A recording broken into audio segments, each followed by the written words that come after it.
Welcome to Plus One Forward, the podcast powered by the Apocalypse, where we talk about tabletop role-playing games using or inspired by the Apocalypse engine. I'm your MC Rach, and I'm joined today by my two guests, Daniel Kwan and Daniel Groh. How are you two doing today? We're good. How are you? Yeah, I'm doing pretty good today. I'm excited to revisit your game in progress, which is leading up to a Kickstarter, right? Like this week. Yeah. Daniel, you're both returning guests to Plus One Forward.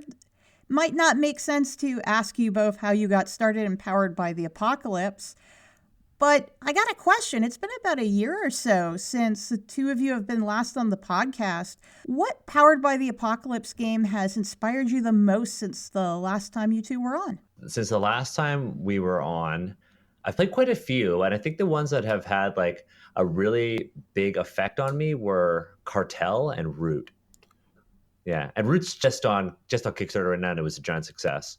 But Root was a big one, and Cartel, and I think the reason why they were a big sort of influence on me personally was because of Mark, like Diaz Trubin, because Daniel and I both made significant changes to our game after talking to Mark. After having a really good conversation with Mark, having a really good eye-opening conversation. Yeah, definitely. Fantastic. I can't wait to get a little bit more into what's changed about Ross Rifles.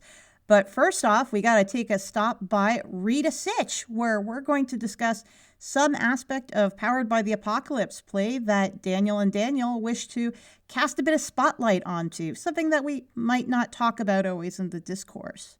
Read a Sitch. So I guess something that I kind of want to talk about is the difference between actual historical violence and horror compared to like the supernatural horror that goes into many games that we have nowadays. So our game is particularly about the First World War.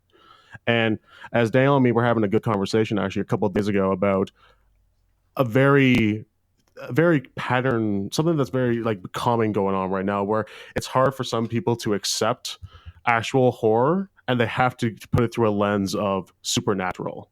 Yeah, there are a lot. If you look at all of the World War I games that are out there, I would say like the vast majority of them feature the occult in some form or another as a representation of the horrors of no man's land, the dangers of no man's land.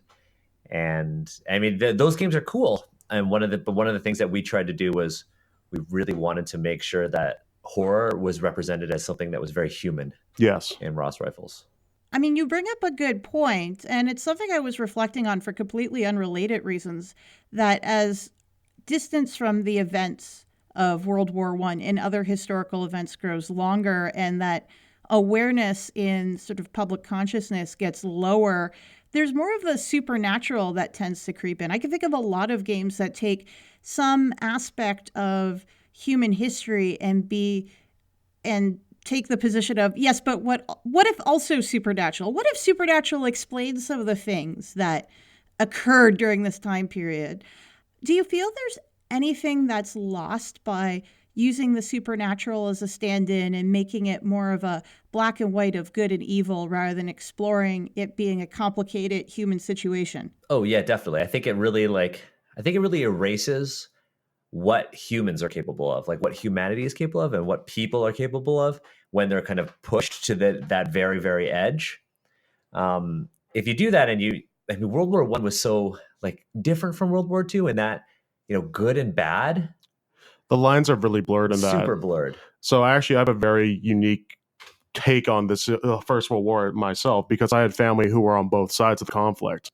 And if you talk to either side of my family, no one thought that the people who fought and died during the First World War were inherently bad people. They were just caught up in the festival of all that, the pageantry of war, the honor of war. Yeah, as opposed to like World War II when like the Nazis were clearly the bad guys. So I think when we're talking about games like the supernatural, again, in the time period that our game is set in, it's kind of, we have to have a bad guy. We have to have a very big, this thing is coming down to take out all of humanity, and these are the clear villains. But in 1914, it was just a bunch of kids looking to have some fun, see the world. They thought they were going to see the world, and what they saw was a muddy pit. Yeah. Then I think that's why we wanted to really make a game that could capture those feelings, the feelings of excitement going to war, the excitement of playing in a conflict, being with your friends, being with your friends, but also the futility of it all. Do you have any advice for players who might be struggling to play characters in a world where there is no defined good and evil? That's a very good question. That's a really good question. I think not necessarily, because Ross Rifles isn't about triumphing over evil. Ross Rifles is about camaraderie. I think the one thing that, one of the things that you do in Ross Rifles are pretty straightforward. You're given orders to capture territory, in this case from like the Germans. You go out on missions to destroy objectives that you think or you are led to believe are bad. Not necessarily evil. I think bad and evil are both like separate things in this case. And sometimes when you're playing Ross Rifles, you might not even have orders because there were lines on the Western Front where they did nothing. And there were these sort of informal truces on either side. And so what you would do is you get up to nonsense.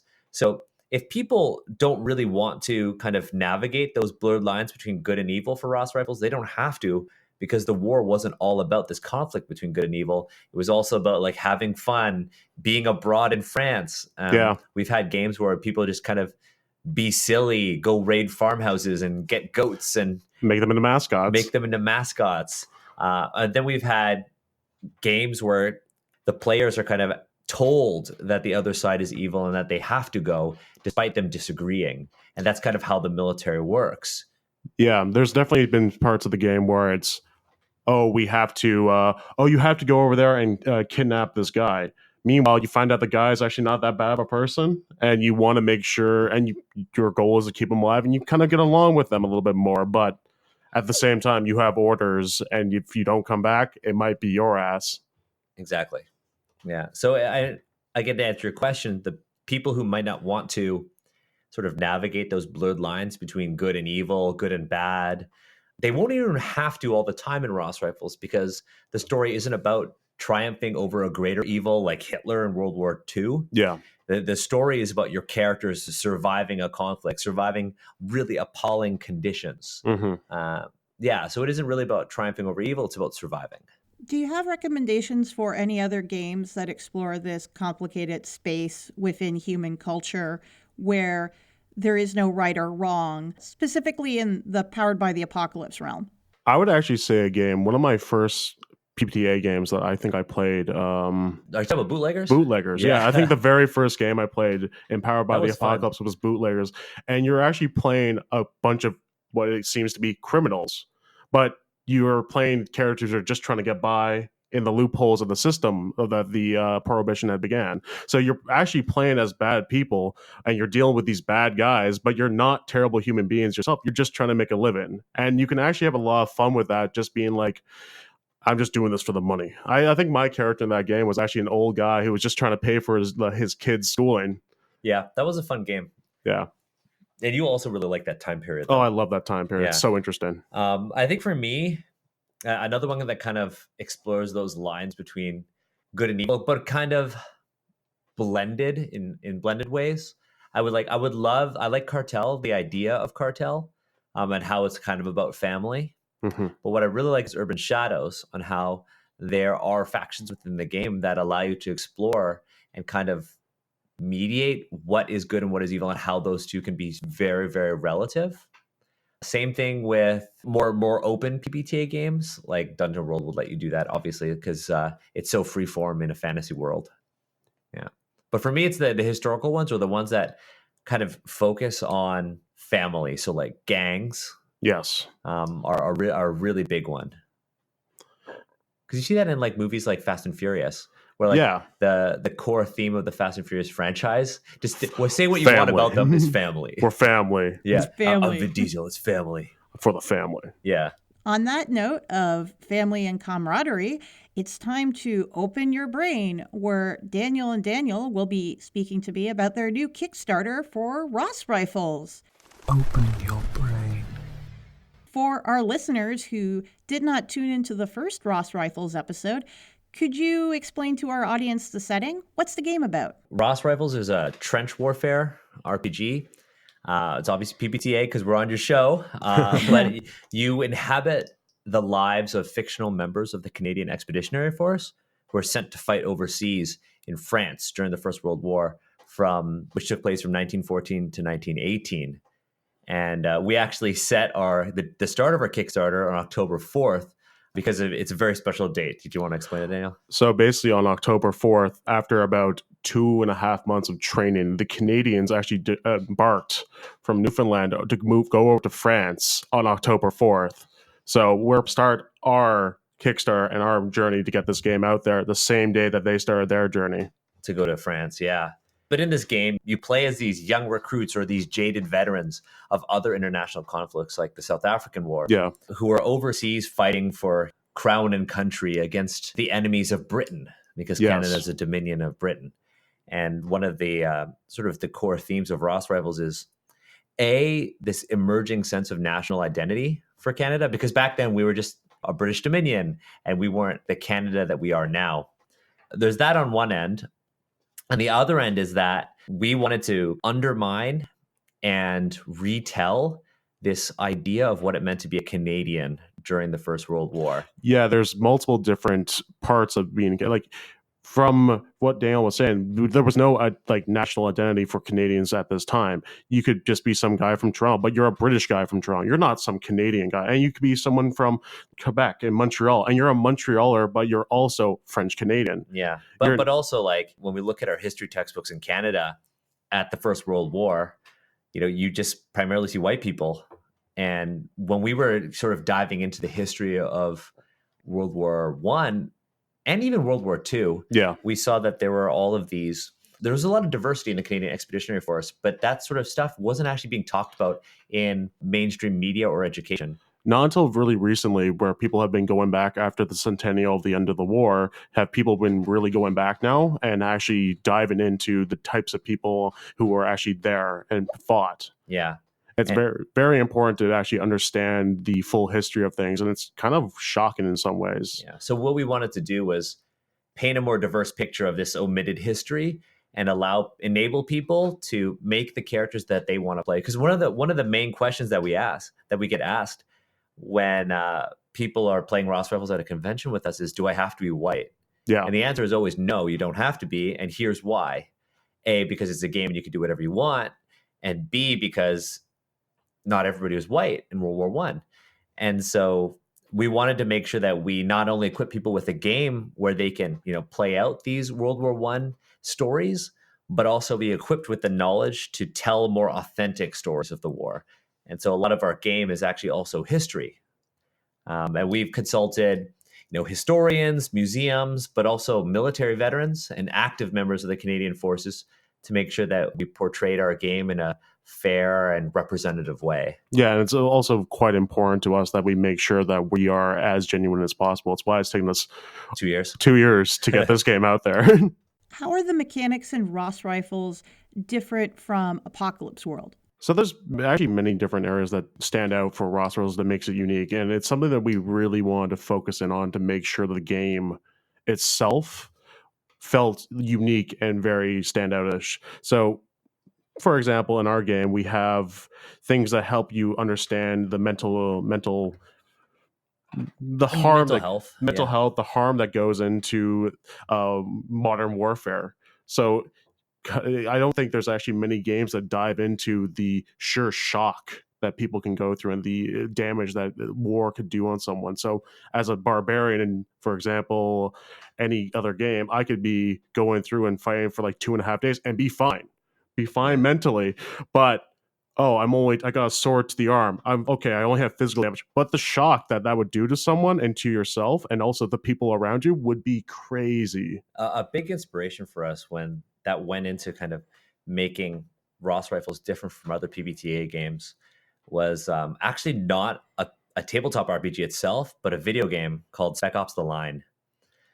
Spec Ops: The Line is probably one of the best modern military shooters ever made in terms of storytelling. Underrated too. Very underrated on its portrayals of the psychological toll warfare takes on a soldier. And we really wanted to capture that.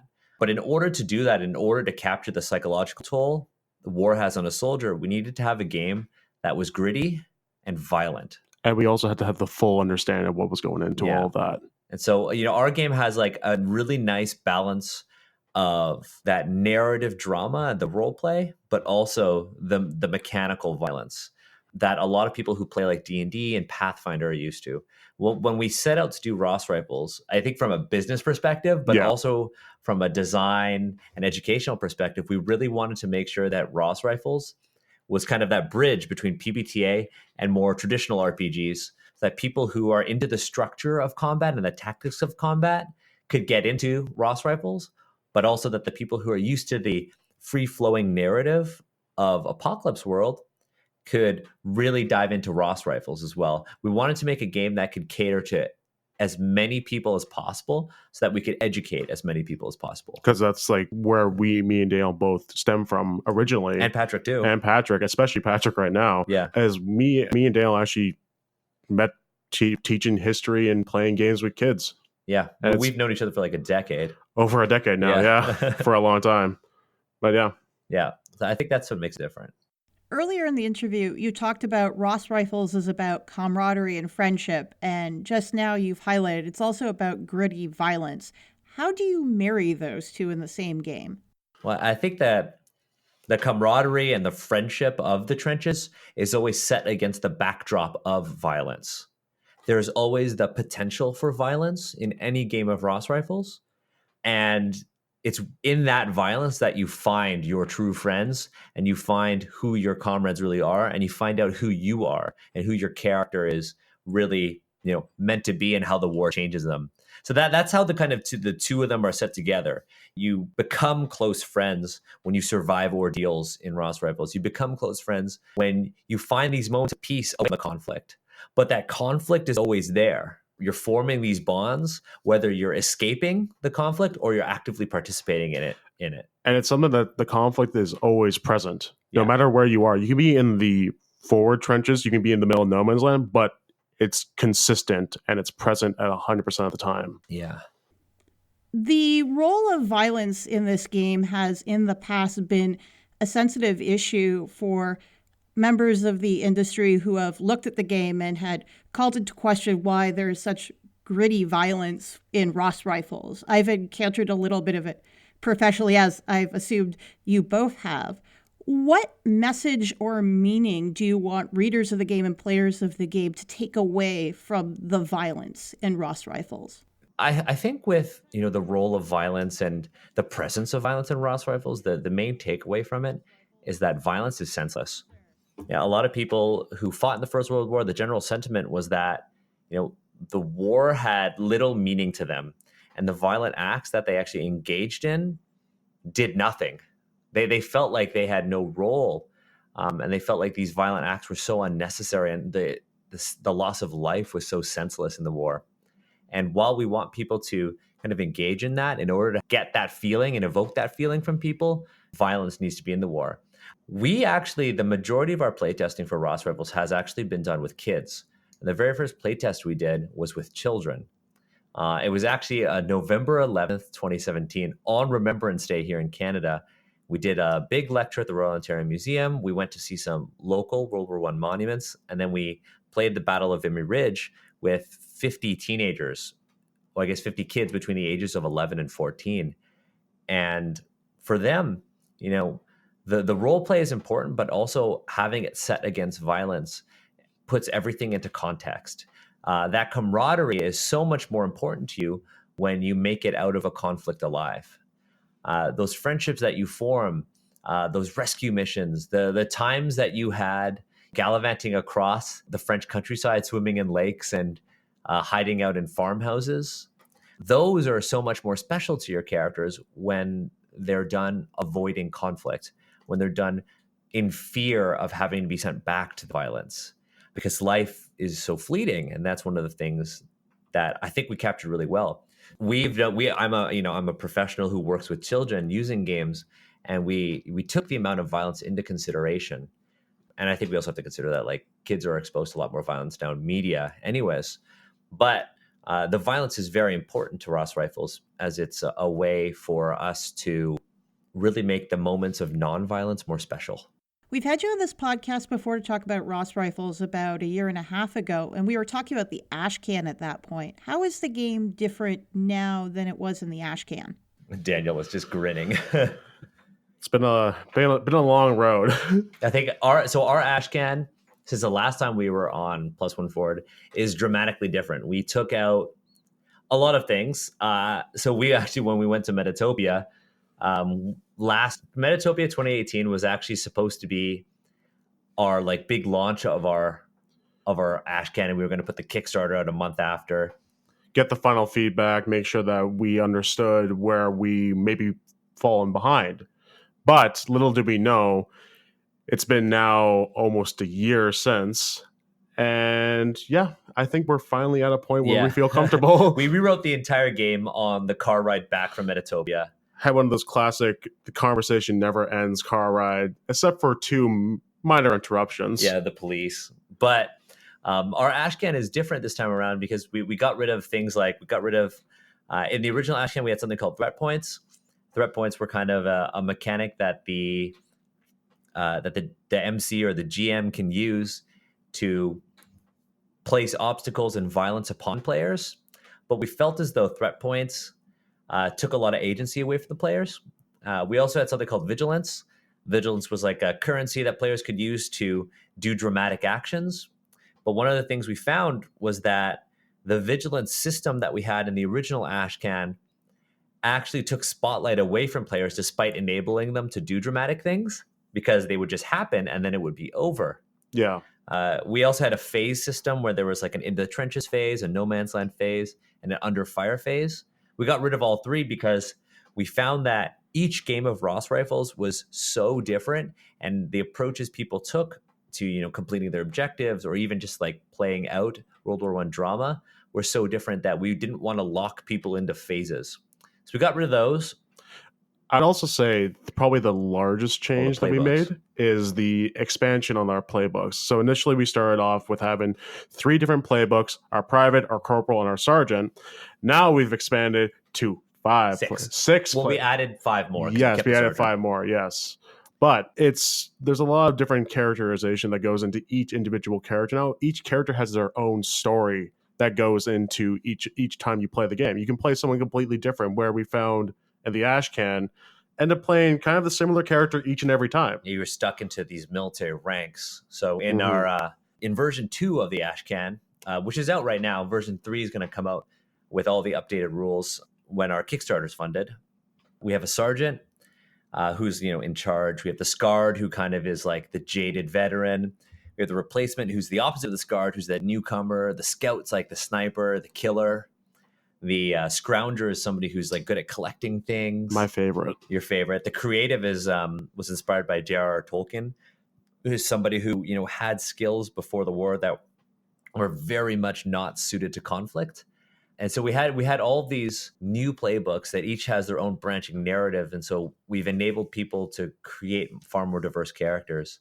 Aside from like removing some mechanical things like phases and point systems, the playbooks have changed dramatically. I think basically the main change is we now focus heavily more on character and player agency. Yeah. Everything you do now is something that the player is in control of, and not so much just being acted upon by the GM. You now have the ability to be a different, unique person almost every time you play the game. Yeah. With the same playbooks too. With the same playbooks, yeah. Last question, Daniel and Daniel. What are your favorite moves in the game and why? Do you want to go first, Daniel? I'll go first on this one. So as I said earlier, my favorite playbook is the Scrounger. And my favorite move that the Scrounger had is Repurposed, which is essentially, it's a move that you roll with wet. And it's something where you basically take what's available for you in the trenches, be it a table leg where you're going to make a club out of it, be it shrapnel that you're going to turn into a makeshift grenade that you're going to help your allies out with and hand them out. Or it could be like a water purifier to keep you alive longer. It's basically, if you find the materials that you think you can't be used for anything else, you can make something out of it that's going to be useful. Yeah, you make something from nothing. Exactly. Yeah, that's a cool one. That's a playbook move. I think my favorite is a basic move. Daniel and I were like, okay, let's pick playbook and basic moves. So I think my Definitely my favorite one is Provide Comfort. It's a basic move. It's the move that lets you engage with your comrades and help build morale and obviously remove that psychological damage on your characters.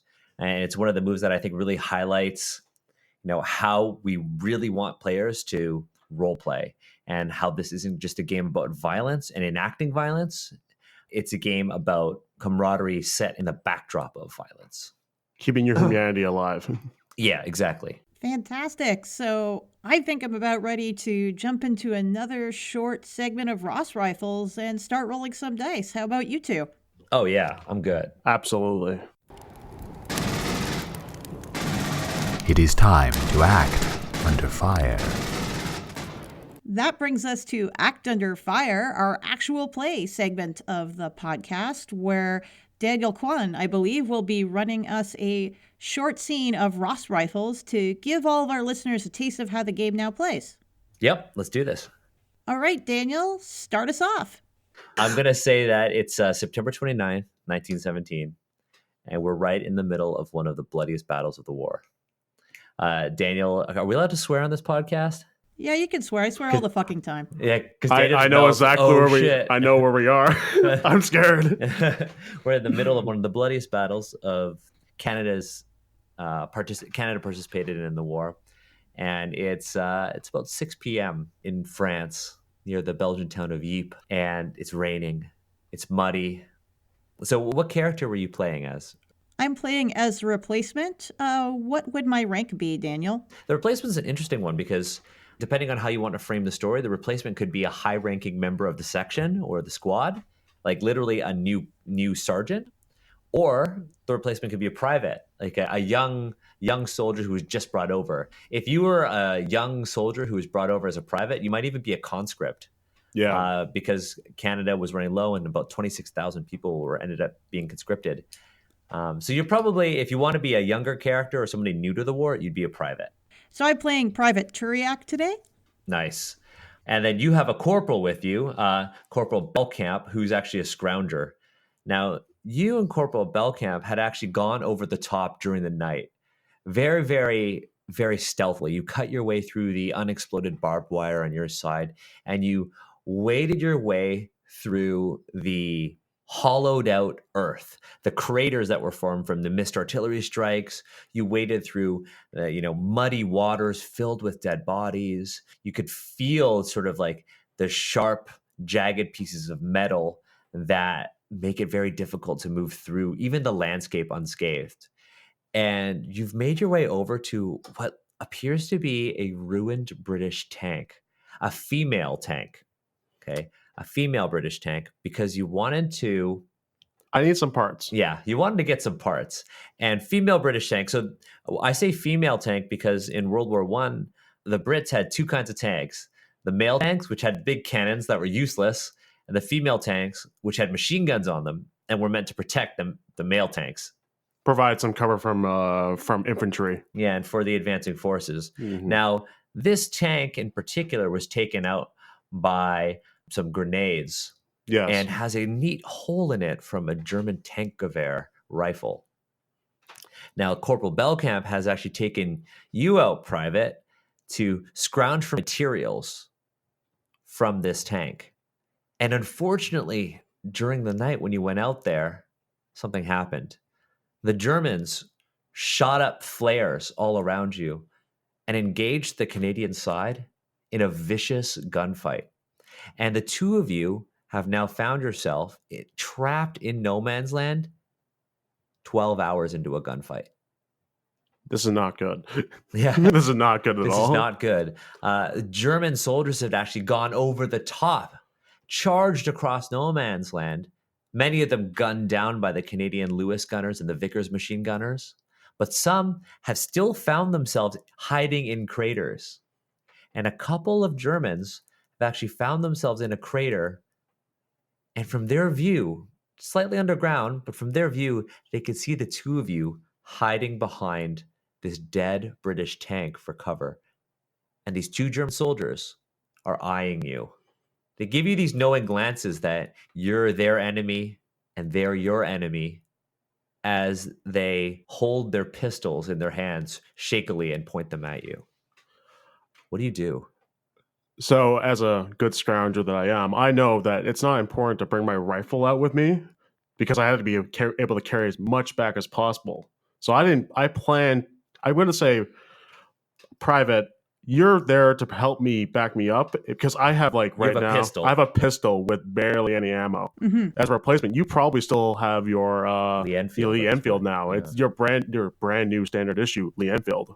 Oh, yeah, I've got my rifle with me. I also have some pretty fresh memories of my training, if I can make that move.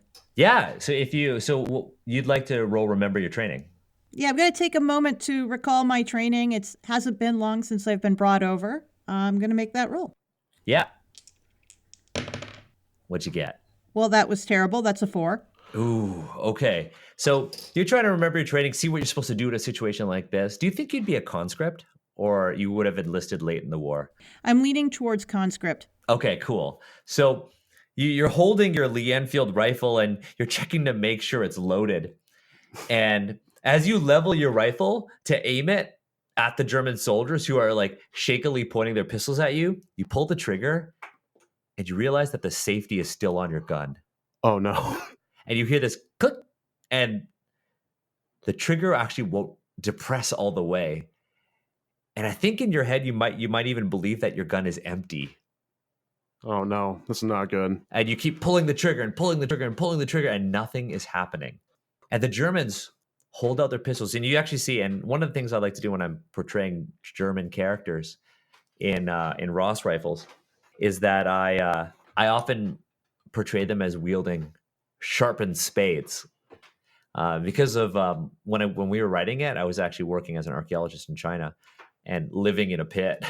And one of the only books I brought with me, very foolishly, was All Quiet on the Western Front. That's a mistake. It was a big mistake. It's very depressing. But there's a scene when one of the characters actually like cuts down a guy with a shovel. And so I've kind of always brought that out as a symbol for the ingenuity of soldiers. So you realize what my character has on them right now as well. Same thing. Same thing. And one of the Germans actually levels his pistol at you, Private, and is about to pull the trigger. Do you want to roll take cover, see if you could dive out of the way? Yeah, take cover sounds like a great idea right now. Or you could lunge out of the way. Or you could Let's see if take the that shot. Or charge. Yeah, or you could just charge right at him. I rolled take cover, and that's a 5, and I'm totally getting new dice because they Oh suck. no, this is not good. And the German levels his Luger pistol at you, squeezes the trigger, and you feel this flash of pain at your side as it like kind of cuts through the right side of your abdomen. It's just flash of pain. You're now lightly wounded. I'm not a medic. And you see your blood dripping into the mud and begins to pool, turning all the rainwater around your feet crimson. Oh. The other German soldier charges at you, seeing that you're wounded, seeing that you're thinking your gun is empty, and charges at you. So they definitely Corporal. see me. They definitely see you, and they're charging at you. So I'm going to say Belkamp's been in this exact same situation many times before. This time it just happens to be a tank there. I'm going to pull out my pistol at this point. You gonna pull the trigger? I'm going to pull the trigger. You're gonna pull the trigger, and you're gonna take a shot at this guy. Yeah, I'm taking the shot at the one that's charging with me. your 1911 pistol. Yeah. Yep. And I got you're 5. So you miss your shot. Your vision is blurry. The rain is just like soaking down your hair. You haven't had a haircut in a really long time. Oh no, I definitely have a beard, and it's been kind of a messy month. Even though shoulders did like to shave, I feel like this helps you blend in. Yeah. And you squeeze off a round of your 45 and you feel that recoil in your wrist. And the German soldier tackles you to the ground. He's trying to handle this quickly. As you fire off a shot, he kind of like it hits his shovel and knocks it out of his hand. And he's sitting on top of you. He's sitting on your chest, and he's actually trying to drown you in the mud that's all around you. This is brutal hand-to-hand combat. Rach, what do you want to do? I want to tackle this German soldier and save my commanding officer. Yeah. So your Lee Enfield has a bayonet on it. You could always try to bayonet the guy. All right. I would love to try to bayonet the guy. What move would I be making to do that? That is up close and personal. So you're going to roll with brawn, and you're going to let's hope the dice bring you a little bit of luck. Oh, that's an excellent hope. No. Oh no. This is going really bad. Oh my gosh, is this going to be the first +1 forward TPK? I don't know. What did you get? I got a 3.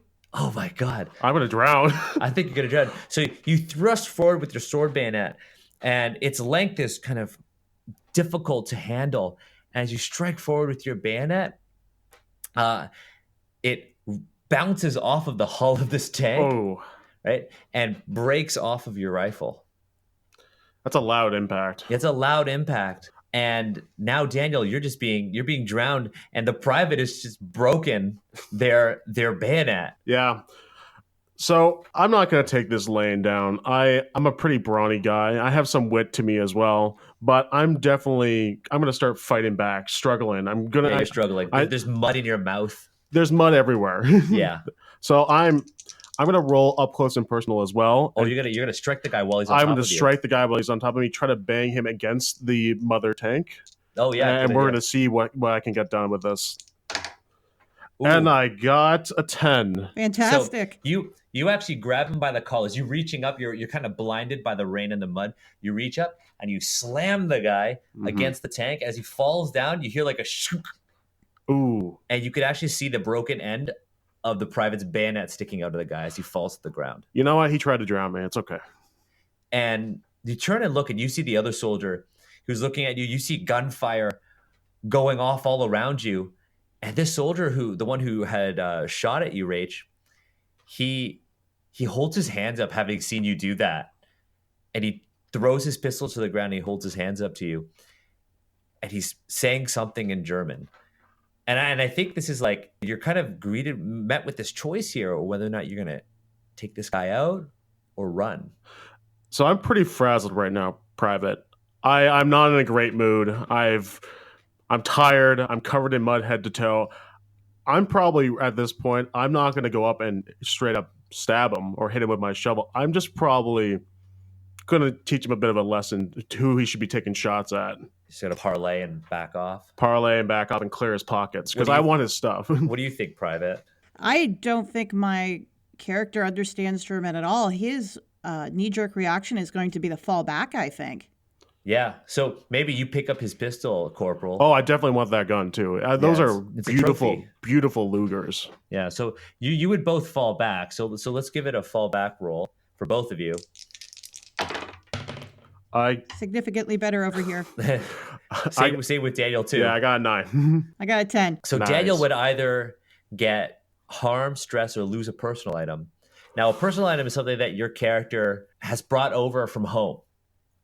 So Rach, you on the one roll that really counted, you got a 10, and you're able to run back to the Canadian trenches, diving in and out of craters and dodging machine gun fire and explosions. And as you jump over the top of the barbed wire into the Canadian trenches, you'd fall right into the arms of your comrades who were wondering where you and the corporal have been.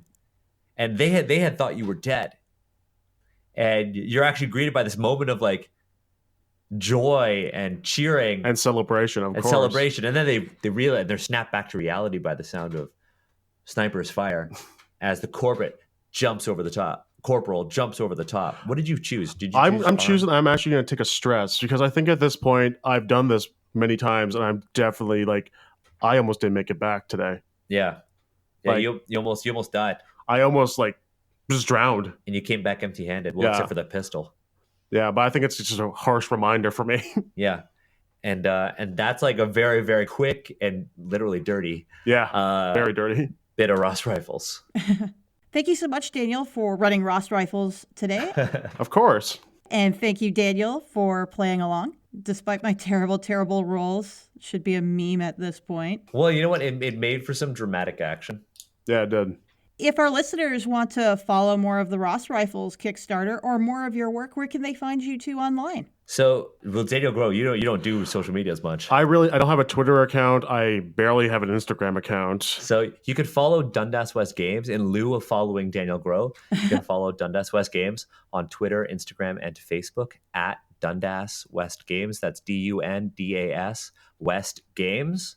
If you want to follow me and the stuff I do, you can follow me on Twitter and Instagram at Daniel H. Kwan. Fantastic. And thank you again, you two, for coming and joining me today. No, thank you so much. Thanks for having us.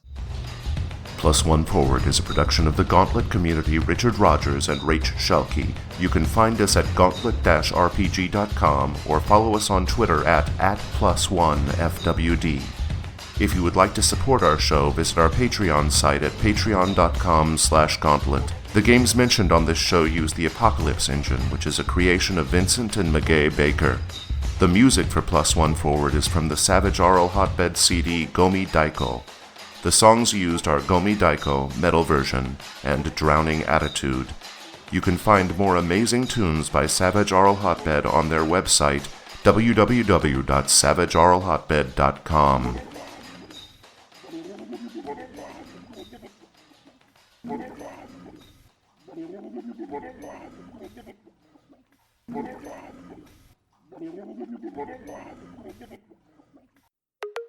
Hello, listeners. This coming October, the Gauntlet will once again be putting on GauntletCon, our online gaming convention.